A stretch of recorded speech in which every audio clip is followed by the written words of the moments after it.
kids can see jinns. They can see demons. So how exactly did I come to this conclusion? Well, before we get to that, I have to ask you guys, what is imagination? What exactly is going on when you imagine something? See, the thing is, guys, you've been indoctrinated ever since you were a small child to believe that imagining something is meaningless, that it's images and sounds that your mind creates that have no connection with actual reality. And this is pure deception from Satan. The real actual reality is that when you imagine something, you're in a literal sense looking into the spiritual realm. And the more vivid your imagination, the deeper you're looking into these realms. You know the term daydreaming? Whenever you're sort of imagining something, you kind of lose track of reality for a brief moment in time. What do you think that is? That is you literally leaving this reality to go into the spiritual realm and coming back. This is also known as a vision. Whenever you daydream something, guys, you're having a vision. So why do kids have such vivid imaginations? So spiritually speaking, children are still fresh from the spiritual realm. So they can still perceive the higher dimensions surrounding us. And spiritual beings still have access to them, both the good and the bad. Now, scientifically speaking, the reason why they have vivid imaginations is because of their pineal gland. Now, before we get into what's so special about their specific pineal gland, we gotta answer, what is a pineal gland? So the pineal gland is a very small pine cone shaped organ in the middle of your brain that is located in between the eyes, slightly above the eyebrow. So like roughly right around here, deep inside the brain. So the pineal gland is the center of your imagination. It's the center of your imagination, and it also has deep connections with REM sleep, i.e. dreaming. And it has many nicknames. A lot of people call it the third eye. It's a very common nickname for the pineal gland, as well as the seat as a soul. So ancient societies used to revere the pineal gland for its ability to transcend and open doors to higher states of consciousness, claiming that once activated, you can see through the veil. So you can contact spirits, you could see future events, even receive higher spiritual knowledge. So what ancient societies am I talking about specifically? So I'm talking, guys, the ancient Egyptians. If you guys have seen the pharaohs, the headdress that they used to wear, right? What did the headdress have sticking out in the front? It had a snake, specifically a cobra. And where was it coming out of? It was coming out of the third eye, guys. Why specifically there? Have you ever thought about that? It's because snakes, serpents, historically, have always been connected with wisdom and higher spiritual knowledge, right? Even the Hindus, one of the world's oldest religions, why do they wear a red dot in the middle of their forehead, right? Also known as a bindu. It's because they believe that when you place a bindu on top of the third eye, it enhances the power of the third eye, thus enhancing their wisdom and intuition. The third eye is also known as the Ajna chakra in Hinduism. And even in Islam, guys, whenever a Muslim prostrates on the ground and their forehead touches the ground, what's happening is that gravity is bringing more blood flow to your brain, thus more blood flow to your pineal gland, thus more nourishment, in a literal sense, enhancing the power of your pineal gland, your connection with God. This is why it is a belief in Islam that the closest you are to God is when you are in sujood. When your pineal gland receives more nourishment, you are more receptive to the guidance of Allah subhanahu wa ta'ala. Surah Al-Fatiha, Ihdina Siratal Mustaqim, guide us down the straight path. This is exactly how it happens. When you nourish your pineal gland with more oxygen, you are more receptive to Allah subhanahu wa ta'ala's signs, His revelations, His guidance through your heart, your intuition. So why are children's pineal glands so much more potent than ours? Why are they that much more powerful? The reason being is, guys, that scientifically speaking, A child's pineal gland is larger and more pure than ours as adults. What exactly do I mean by pure? I mean, once a child hits puberty, their pineal gland starts to calcify, starts to harden. And what this does is it shrinks it, and it also makes it not work properly, right? It makes people spiritually dormant. So they literally become blind with the third eye. It becomes blinded because it's covered in hard calcium. Thus, we as adults, we lose our imaginations, essentially. And it's up to us to decalcify it by not consuming fluoride products, eating healthy, not smoking, things of that nature. Now, because their pineal gland is larger and not covered in calcium, this significantly affects the way they perceive reality. In a literal sense, children's brains are wired different from ours. Now, why am I saying this exactly? How exactly are they perceiving reality different? How are they wired different? It's because, guys, when you look at human brain waves, adult brains are typically in beta frequency. So beta typically is a higher rate of frequency. So this is the rate where you're concentrating on stuff, you're having a conversation, you're working. It's a very active state of frequency that you need to get stuff done. So we're mostly in beta, and also we're sometimes in alpha state. So alpha state is more of a passive frequency that our brain goes under when we're watching TV, when we're listening to music, being entertained. So it's more of a passive state. You're not really filtering out information as much. You're more of a state of suggestibility, things of that nature. Now, theta, we're also in theta frequency, but rarely. We're only in theta frequency when we're sleeping, when we're dreaming in REM sleep. And we're also in theta when we're in a deep meditative trance, right? So essentially, we're in theta when we're in the astral realm, in the spiritual realm, right? Because when we're dreaming, guys, what's going on? We're in the astral realm, so we are interacting with jinns, with demons, with angels, with other people's souls. We're literally in a higher dimension. We're in a different dimension. So children, their brain frequency is 24/7, 365 in theta frequency while they're awake. So in a literal sense, children are dreaming all the time. So they're perceiving higher states of realities. They're being contacted by entities such as angels and demons all the time. And their brain is functioning at theta frequency up until late childhood. So it changes, it depends on the child, but typically ranges from 6 to 9 years old.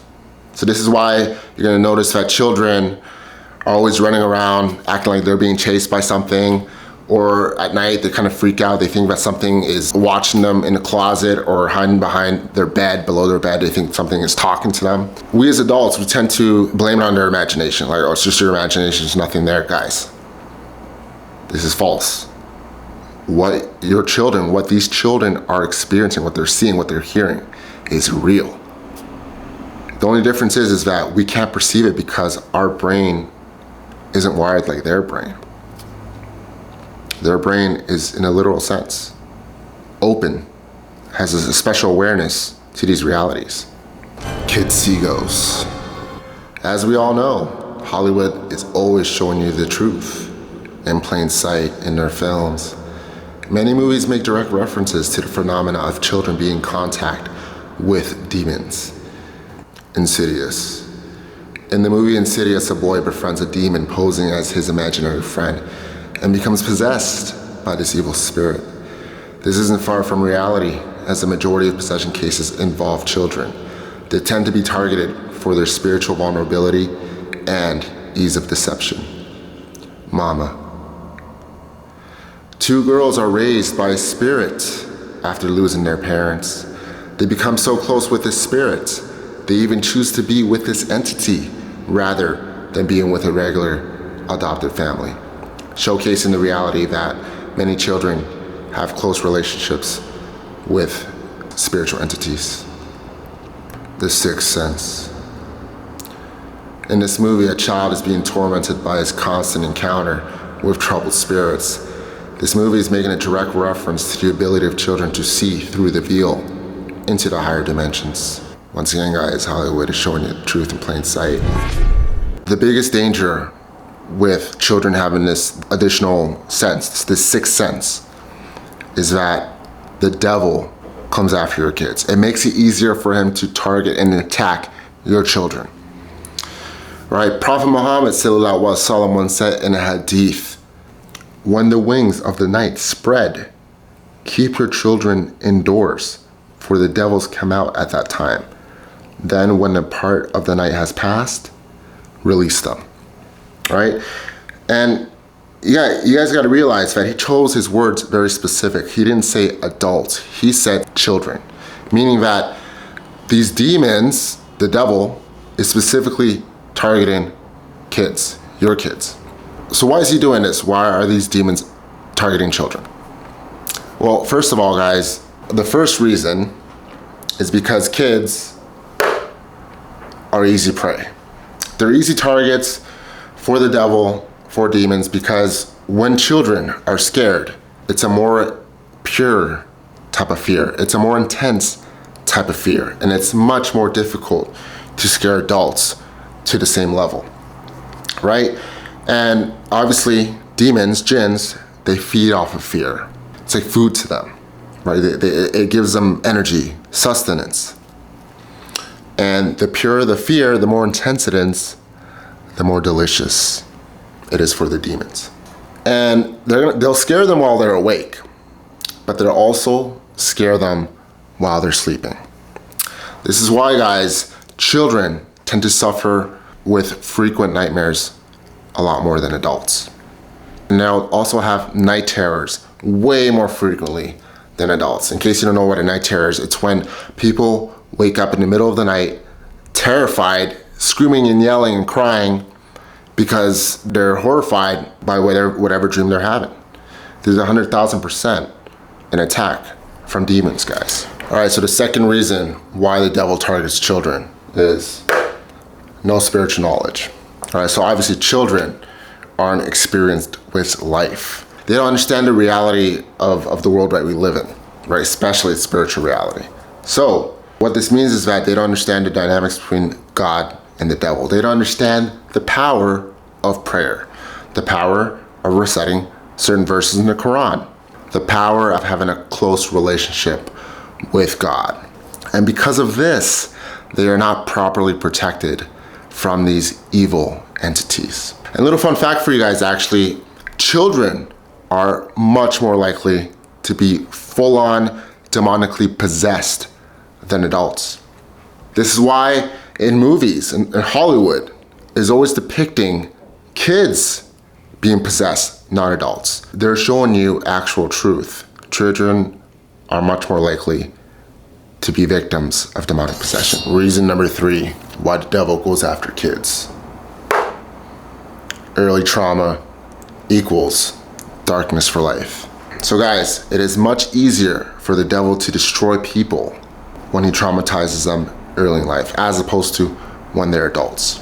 Because when the devil destroys a person's soul when they're a child, he essentially has them for life, and it's gonna take divine intervention to get them out of that funk.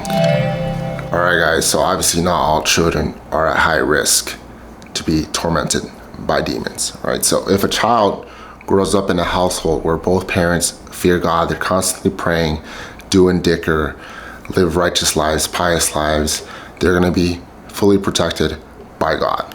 And even if they have little nightmares here and there, it's not that serious.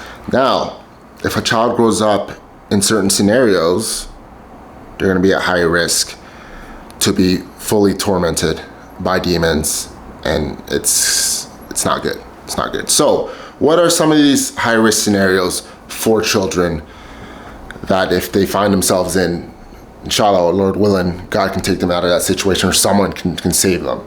So if the parents practice magic, there's a high likelihood that that child's gonna be tormented by demons. So I'm talking specifically like simple stuff, like if the parents are doing tarot cards, for example, it's gonna attract demons into the household.